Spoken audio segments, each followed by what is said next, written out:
नाजरीन, अलहाज सालार खान साफी के पोते हाजी राज मोहम्मद खान साफी के साहिबजादे नेमतुल्लाह खान साफी की दावत वलीमा में सियासी और समाजी रहनुमाओं ने भरपूर शिरकत की,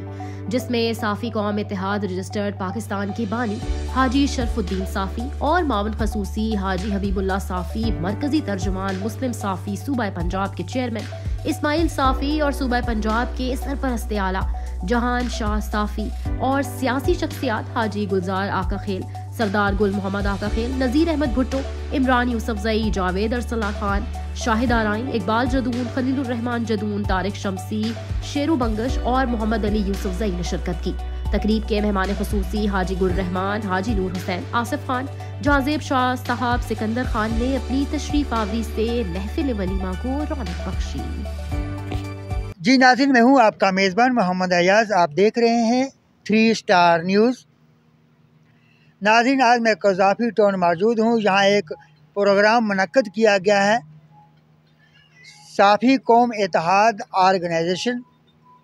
हम पेशावर और पंजाब से आने वाले मरकज़ी कायदीन और दीगर मेहमानों को मरकज़ी दफ्तर सूबा सिंध डेरा अलहाज सालार खान साफ़ी में आने पर खुश आमदीद कहते हैं। यहाँ के जो ख़ुसूसी मेहमान तशरीफ़ ला रहे हैं, जनाब हबीबुल्लाह साफ़ी, जनाब हाजी शरफुद्दीन साफ़ी और जनाब हाजी राज मोहम्मद साफ़ी सीनियर रहनुमा सूबा सिंध,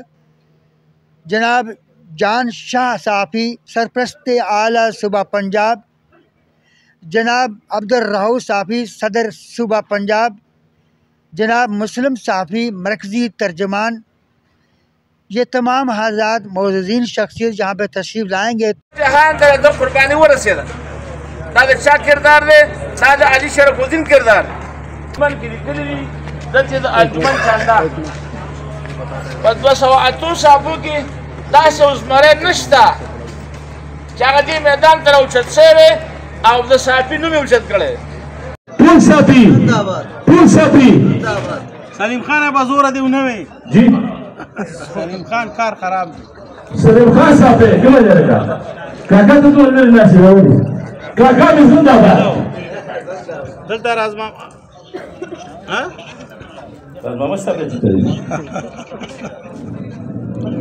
तदल और को मुश्ताक ला संग रो इंशाल्लाह तो उसका दे वाला او پیروت دی او کاغه هر څوګي کاغه علمي کاغه سکه دا کاغه کرا نو بری هغه ټول دا میسج چلوي کرا چې هر صافي ته جائز تکلیف باندې وتا سپوري کرا نو هغه ټول دا میسج چلوي او دا درخواست کوي چې تاسو بشر راغله دي ان شاء الله تعالی یو ورځ نیمه دلته دی چې څه خدمت جایز د صافي او ان شاء الله تعالی تاسو بشر راغله دي هغه مخ دراوله شي ان شاء الله جایز باقي سبيتي دا ټولي یو بل سره تګ را تګ د دی زمون په پیښور کې پنجابیان راځي، سندھین راځي، بلوچیان راځي، څومره خلک چې راځي موږ د هغې قدر کوو، په ښه نظر ورته ګورو. نو دلته موږ د دوی نه دا مطالبه کوو چې زموږ څومره پښتانه وروڼه دي په کراچۍ کې آباد دي، نو پکار دی چې دوی مو سره هغه شانتي سلوک وکړي څنګه چې موږ په پیښور کې خلکو سره کوو یا په پنجاب کې موږ خلکو سره کوو.